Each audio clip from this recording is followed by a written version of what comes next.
Brenda Delgado, please stand. The jury having found you guilty of capital murder, you shall be transferred to the Institutional Division of the Texas Department of Criminal Justice, wherein you shall be confined for the rest of your natural life.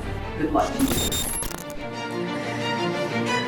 Who the hell do you think you are, Brenda?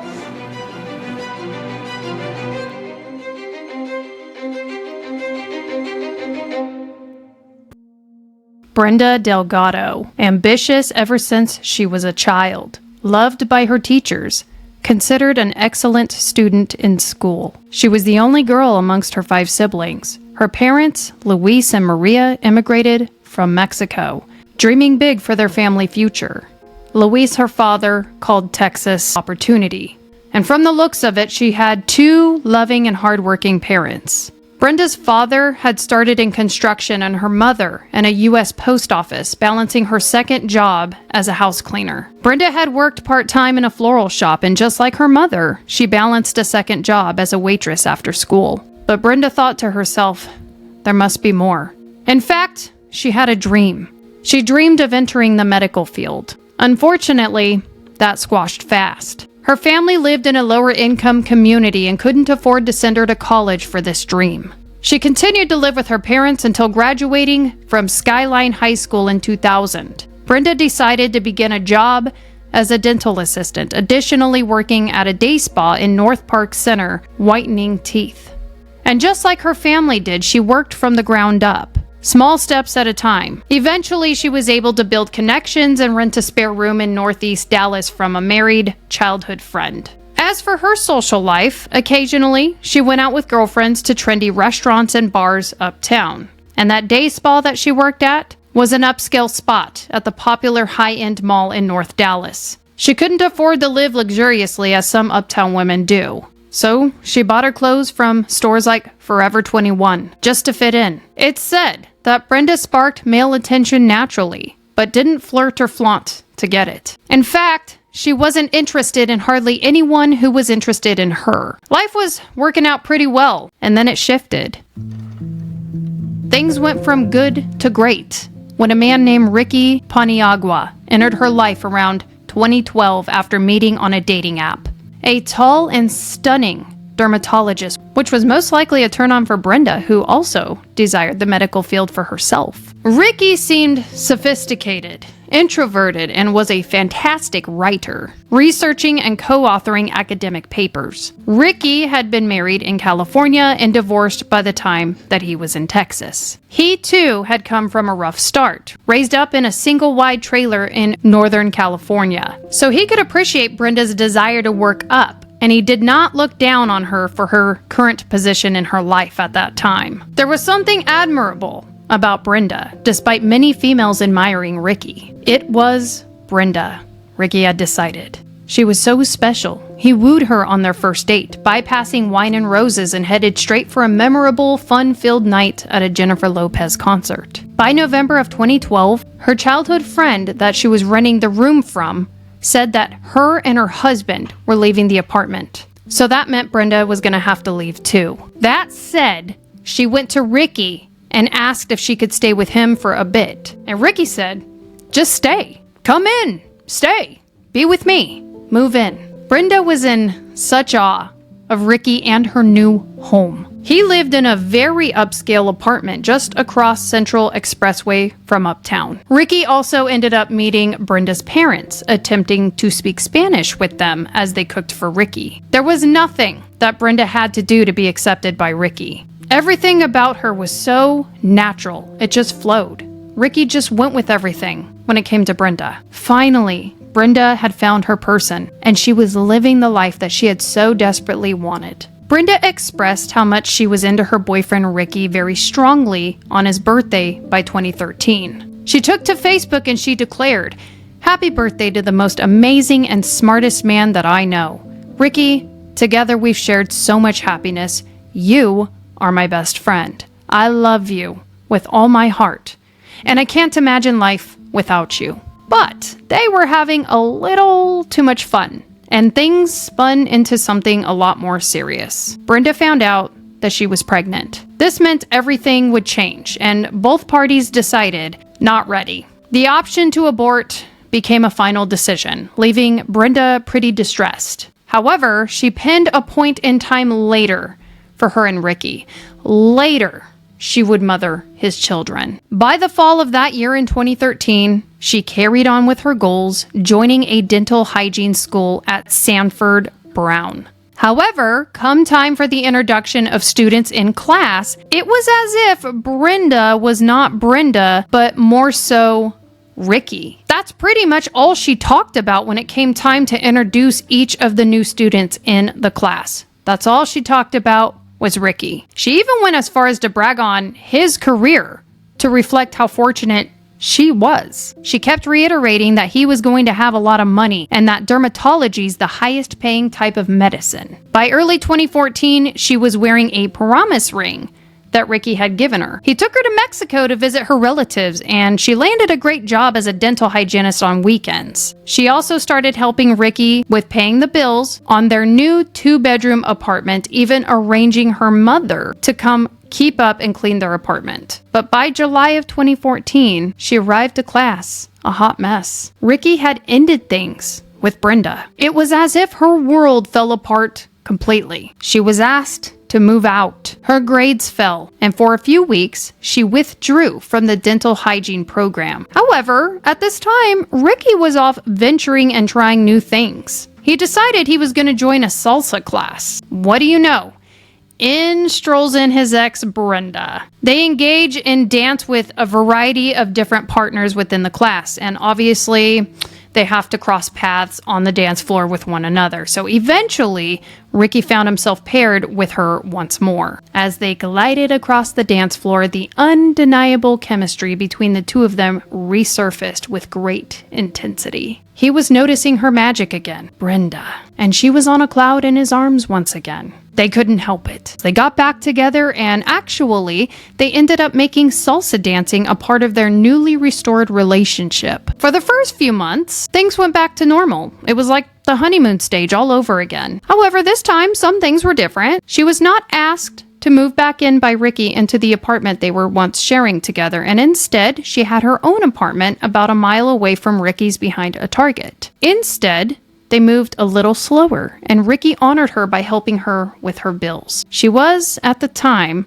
on his phone plan. Hard to say what was going through Ricky's mind at the time. You know, maybe the fact that he was divorced before was scaring him because Brenda had already gotten pregnant and life was starting to become serious again, especially given the fact that Brenda's father started questioning Ricky about his intentions to actually be with his daughter Brenda. At the time, Ricky said his intentions were good, but something changed and he ended it with Brenda once again. Maybe it was the fact that he felt like he was being held back in some fashion by paying her bills. And you know, obviously there was something there tension-wise. Because if something is good, then it's unusual for somebody to put a stop to that. You know what I mean? Brenda's mother would actually put this on Ricky, though. She ended up saying that it was Ricky that had things in his life that he needed to take care of, whatever that meant. It is unusual to not grieve a decent relationship ending, but sometimes good things must come to an end in order to achieve something great or better. So the two remained friends from afar, occasionally checking in on one another. It was one thing for them to reconcile by chance in that salsa class, but then the second time that they ended things, Ricky would find himself going places, and what do you know? There's Brenda. He went running. Brenda happened to be on that same trail running too. Or like that time that he went to Panera Bread, and he was on a date with someone new, a nurse in fact, and there was Brenda. I think that our worst fear in ending things with others is being replaced by something better. After all, that is where jealousy and insecurity tend to breed. A lot of times, people tend to brew on anger, hate, and resentment toward whatever else came along and took our place. We get hung up on, hey, that was mine, or that was meant for me. And that is where Brenda felt that she was. She felt that she was supposed to be with Ricky, that was her life, that was her man. His career was something that she boasted about when it came to her schooling, you know, even more than herself. She felt replaced, let's be honest, but she didn't show it. He emailed her over in June, And he agreed. Let's be cordial. Let's be friends. That's cool with me. However, very importantly, he let her know, I met someone. I've started seeing someone. In July, about a month later, after he sent her that email, he actually ended up needing his car repaired. And so Brenda stepped up and she ended up helping him out, I guess. She arranged for him to get his car dropped off at the mechanic's shop, owned by one of her friends. She picked up Ricky from the shop. She drove him to work, and then later she ended up driving him back. Cool as a cucumber. In fact, she didn't even talk to Ricky about the breakup. Instead, she's like, you know what? I'm there. If you need anything, you can count on me. Consider me a friend. Perhaps this was her way of showing that she was changing, or she had changed, masking her issues with a pleasant demeanor that she wasn't that bad after all. Very dependable, totally calm. But inside, her heart was breaking. She was shattered and lonely without Ricky. Now, he said, in June, I met someone, and this new woman was really something. Kendra Hatcher was the all-American girl. What a woman. Drop dead gorgeous. And not even mean. Like, she was more than looks. She was actually beautiful on the inside too. She was a really good person. Petite and gorgeous Kendra came from Illinois, where her mother Bonnie owned a quilt shop. Brenda's like, oh, she owns a quilt shop? And she's nice, blue eyes, and she's in the medical field. Kendra went on mission trips abroad to help build churches, and she led Bible studies for low-income children. Kendra majored in Spanish and minored in biochemistry, and after graduation, she enrolled at the University of Kentucky College for dentistry.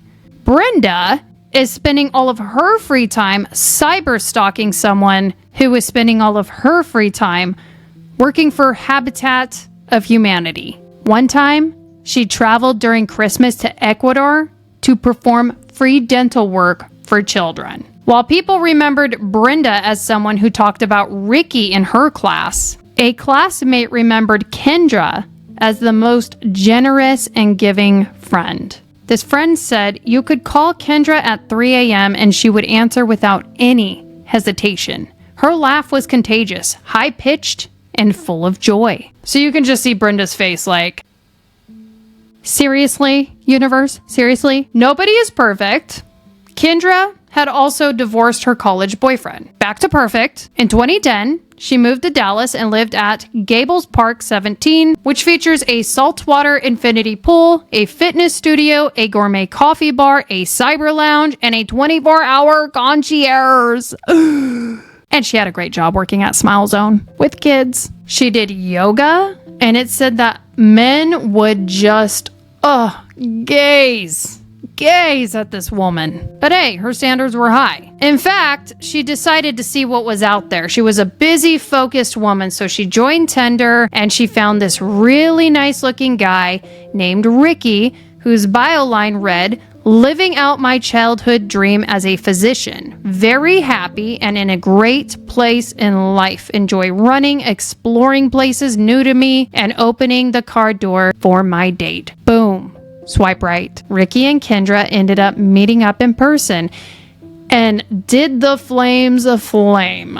Although Ricky met Kendra in May, wrote Brenda about meeting someone in June, and in July, Brenda was all cool helping him out, there was a reason. That's because she was screaming in her pillow and throwing a fit long before he even knew that Brenda was aware of Kendra. Oh yeah, she knew about Kendra. You see, Brenda had never let Ricky go. It was her mission to figure out what he was doing with his life. She had Ricky's email and iCloud passwords and a key to his apartment. Ooh, remnants of their life together. She had also downloaded an app, unbeknownst to Ricky, to track the location of his cell phone. Later on, detectives would find within Brenda's phone that she had Ricky's text messages with the new girlfriend, and she had taken screenshots of airline reservations that he had made for the pair to visit Denver for his birthday. She was just like taking pictures of this chick. She was storing them away. She was just, she was obsessing hard. It seemed to me that she was in great denial of the fact that the breakup had already happened, and she had secretly hoped that if she could continue to fake her kindness and support for his life and his happiness from afar, then she could determine which direction his life was going. And according to her plan in her head, when, not if, but when things would fail with Kendra, Brenda could plot and plan her being able to catch his fall and to whisk her way right back into his life. Probably in her mind, she's like, maybe one day they'd grow old together and Brenda would confess and they would giggle over these crazy steps that she took to win him back. She would say, love makes you do crazy things. And they would laugh and, oh, Brenda, you're so cute, little cutie pie. But then Ricky had gone with Kendra to California to a resort outside of Austin, Texas. And here comes Brenda, like, except for the visit that he took with her to Mexico to meet her relatives, she's remembering and reminded, well, boy, he never took me anywhere. He never took me on any nice trips. She ended up taking a screenshot obsessing over Kendra, who was wearing a shirt that said, I'm with Dreamy.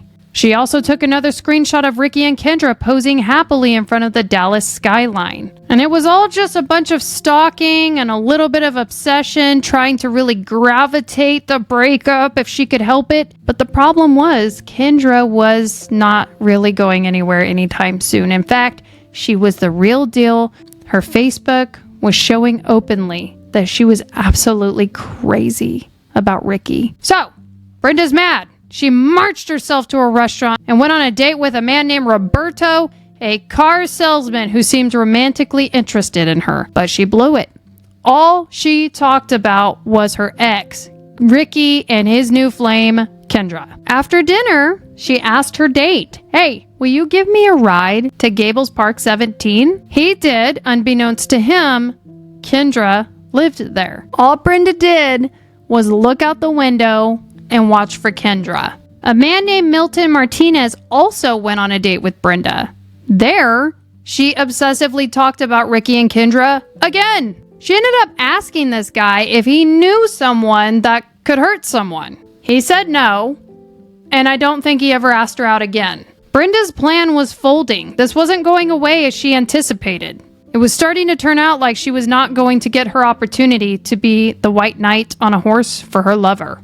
It was starting to look like she wouldn't have the opportunity to save the day. There would be no fall of Ricky, where she could catch him and be the hero of the day. The promised future of children with Ricky was not coming, and she was getting crazy mad. Brenda ended up meeting her cousin Moses Martinez for drinks, and she brought along a metal baseball bat. She told him that she would either buy him a car or pay his child support if he threatened Kendra with a bat, just to scare her out of Ricky's life. Moses was like, you got jokes. Nope, I think you might have had a little too much to drink. And that's really what he thought. He thought she drank too much, but she was serious. Brenda then turned to a woman by the name of Jennifer Escobar, who was down on her luck. The two had met working at the North Park Mall. Jennifer was having boyfriend problems, and Brenda asked Jennifer, hey, why don't you go ahead and move in with me? I'll help you out. In early August, Jennifer actually did move in, but she hardly unpacked when Brenda began talking about Ricky and Kendra. She spent so much time obsessing about this couple that Jennifer actually found herself making excuses to stay away from the apartment after work. Brenda offered to buy Jennifer drugs or even a car if she would just help get revenge on Ricky and Kendra. She said she wanted to use a baseball bat to knock Ricky into a coma. She wanted to kill Kendra by grabbing her from behind and stabbing her in the chest with a drug-filled hypothermic needle, or by beating her to death. Jennifer's like, you know what? My boyfriend ain't that bad. I'm gone. She moved out. So Brenda doesn't know what to do. So then she goes to one of Jennifer's friends. This person's name was Crystal Cortez, and she was 23 years old, and she was a single mother. A couple of times, Brenda manipulated visitation where Crystal would be able to take her 6-year-old son, come over and swim at the pool complex. However, what's very sad about this story, furthermore, is the fact that Brenda preyed on her old self in a way. through Crystal. Because Crystal was pretty much where Brenda used to be in her life, minus, having a 6-year-old child. Crystal was in a low-income housing that she shared with family, and she seemed to really admire Brenda. So Brenda starts slow this time. She's realizing that this fast approach to people isn't working. Like, hey, you want to help me break someone's skull? Hey, do you want to help me put this guy in a coma? How would you feel about me stabbing a girl named Kendra? So she moves slow. She starts inviting Crystal to dinners at restaurants. She's just like, I got the tab. It's good. And in turn, Crystal's like, boy, I think Brenda's really nice. She's, worked herself from the ground up. And I admire this. And I like this friendship. And okay, she's got a lot on her mind. What are you thinking about? And Brenda's like, oh, thank God you asked. There's this guy named Ricky and this girl named Kendra. So Crystal ends up being one of the first people that listens, and she's very intently listening to this very sad sob story of the villains in Brenda's life named Ricky and Kendra. After enough time of the friendship growing and restaurant bills being paid and visits with the boy, coming over, swimming in the complex, Brenda's like, okay, check it out. I got a deal for you. $500 to help me commit a crime. Let's harm Kendra. Crystal, who had never been arrested before, said she'd do it and that she was really broke and she wanted the money to support her son. So Brenda and Crystal start actually physically stalking Kendra and Ricky, driving around Dallas using night vision binoculars. They upscaled their plan. Let's just shoot her. So this meant that they needed to find an actual hitman to do the job because neither woman had experience using a gun. They were able to cross paths with a man named Christopher Love, who had a criminal record and he also had children. Guys, this woman, Brenda, is just totally unhinged. Like, she's getting desperate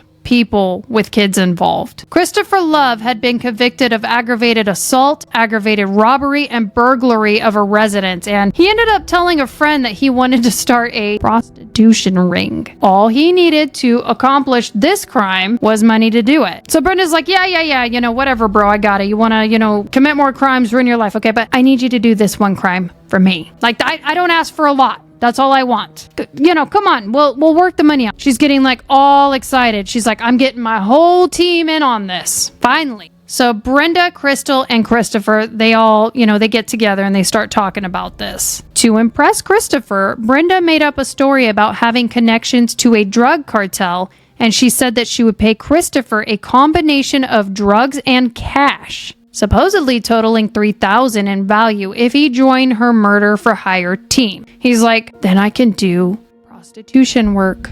Done. What do you need? Someone killed? Hired. He ends up getting a hold of a gun, while Brenda and Crystal end up purchasing gloves to, help him out from his DNA at the crime scene. While Ricky's love interest had a small amount of life left ahead of her, she spent her days, her minutes, and the rest of her life just living her best life with Ricky. In August, Ricky and Kendra visited San Francisco, their third trip to California that summer. They made plans to take more trips in September, to Cancun for Labor Day weekend and to Kendra's hometown in Pleasant Plains, so that Ricky could meet her family and attend the town's fall festival. And by late August, Brenda mirrored her life growing better too, as she finally graduated and looked forward to her future as well. Ricky pleasantly reached out to Brenda wishing her well on her final exams, but also dropped the news that soon she was going to end up being kicked off his phone plan. And he told her, I'm gone. I'm actually moving away to Sacramento, California. I got a job. For Brenda, she's like, what? This was crushing. So she knew she had to act fast because she knew that they were in love, and this meant that he was going to be running off into the sunset, starting a new life with his new beau, Kendra. So she ended up scheduling the murder for September 2nd, right before his Cancun trip with Kendra. The car that was going to be used for the crime, which was a BMW, was not operating properly that day. So Brenda's friend named Jose Ortiz offered to fix the BMW and loaned Brenda his Jeep Cherokee while he was working on her car at the auto shop. Brenda was driven by Crystal to a local library for studying with a friend as Brenda's alibi. Crystal then dropped Brenda off, went and picked up Christopher, And together, Crystal and Christopher, they parked across the street from Smile Zone where Kendra was already at work fixing kids' teeth. They intently watched Kendra's white Toyota Camry parked as she continued to help the community by doing her job. They ended up having to take a break because Crystal had to go pick up her son from school. So she had to leave in this Jeep. She had to go drop Christopher off, pick up her kid, fed him Sonic, took him to grandma's, went back in the Jeep, picked up Christopher, and then they went back to where Kendra was working, waiting and watching for her to come out and be finished with her shift. Just to think that at this point in time, they both could have just made the decision, let's walk away now. Let's walk away. We don't need the money that bad. Going bigger, we shouldn't be doing this in the first place. Just to think that these people were so okay with what they were doing, but they never walked away.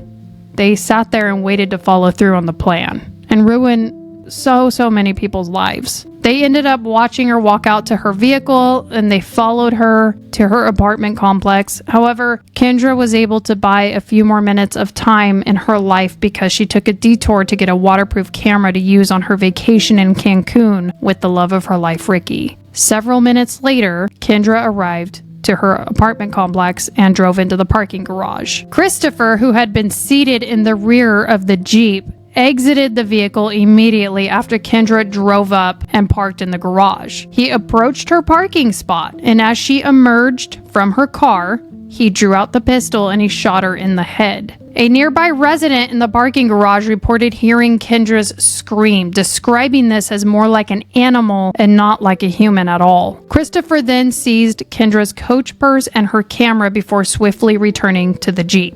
Crystal accelerated away, driving directly past Kendra, who was laying face up on the garage floor.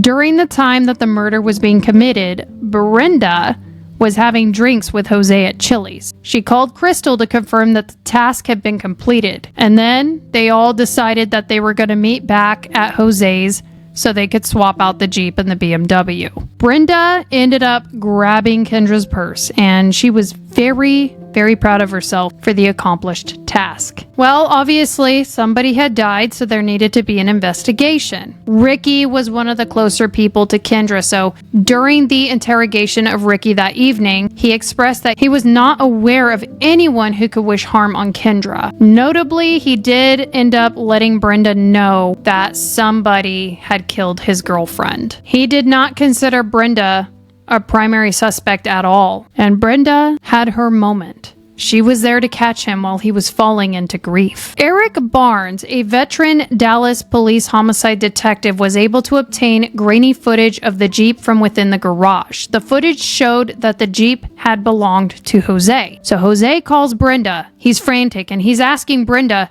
what the hell is going on here? And that is when Brenda pinned this on Crystal, making it seem that Crystal had a substance problem and that maybe something had gone wrong if she was in the middle of doing some kind of substance deal in the garage. Then Jose expressed to Brenda, well, gee, thanks. Now I'm afraid to drive. I'm afraid I'm going to get looked at and pulled over. I don't know what the heck is going on. So then Brenda said that, why don't you go ahead and just repaint your Jeep just to be safe? And P.S. Don't mention this conversation to anybody. But Jose knew this was off. This was bad. Something was wrong. He talked to his family and then he contacted the detective. And instead of doing what Brenda asked, he told them everything that he knew. One of the first things that the detective did was contact Ricky once again. And at that point, Ricky was then scared because he said, Brenda is actually supposed to be coming to my apartment tonight to deliver me groceries. Detective Barnes reached out to Brenda and decided to bring her in for questioning. He told Brenda why she was there and that he was investigating the death of Kendra. Brenda pretended to be confused, wondering what part she had to play in all of this. Detective Barnes questioned Brenda for 2 hours, where her story twisted and turned a bunch. She said that her relationship with Ricky had not been very serious and never told Detective Barnes that she had visited Jose for the BMW, orchestrating using his Jeep. All she said was that Crystal had dropped her off at the library and ended up picking her up at Chili's. Brenda opened her wallet and she pulled out a neatly folded receipt from Chili's to prove to Detective Barnes that she could not possibly have been at Gables Park 17.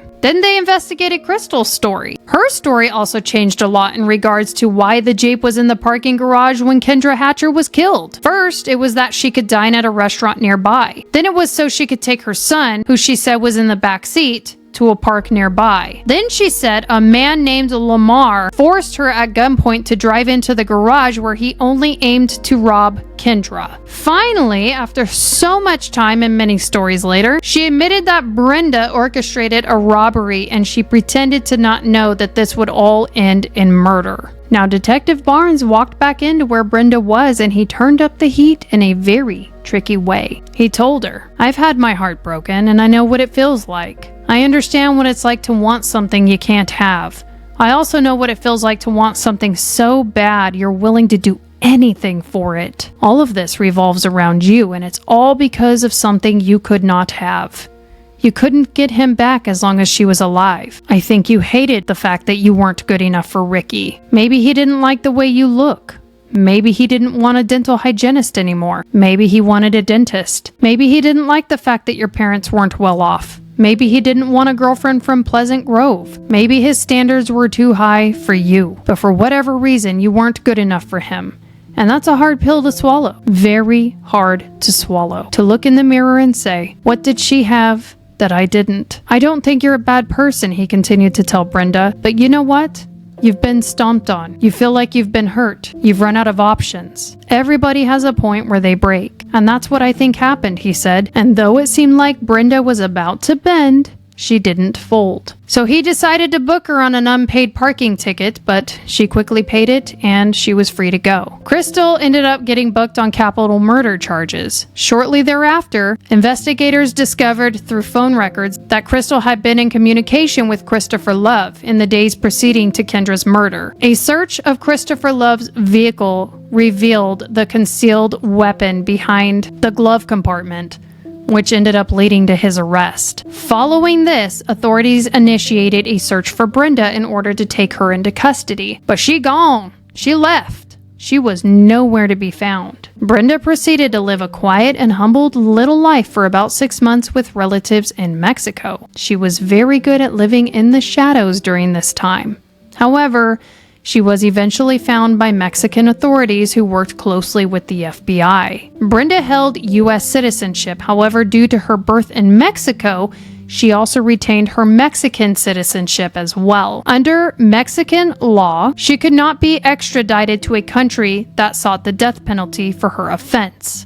Following the assurance from the Dallas District Attorney's Office that it would not pursue a death sentence against Brenda, she was then returned to the United States. Now, as sloppy as this murder was, this, brood idea from this very distraught, grieving ex to, go and just hurt somebody, the way that she went about it is considerably sloppy. However, because she was good enough to align herself with an alibi, it was going to be hard for prosecution to end up putting her away for this crime. But Detective Brooks offered Crystal a plea to reveal all. It was a 35-year sentence. After speaking to her lawyer, Crystal and her lawyer determined they would settle for her being eligible for parole in 15 years. Crystal would end up saying that she highly regretted her decision after a visit from her mother, who was battling cancer. Her mother told her that it was very foolish that she wanted to participate in this scheme. And then her mother died, leaving Crystal to truly regret her actions, so she had said. Christopher Love's trial was in 2018. Jurors took 2 hours to find him guilty, and they all voted to have him sentenced to death. Brenda Delgado's trial was in June of 2019. It said that she didn't bother looking at anyone else but Ricky when it came time for him to testify.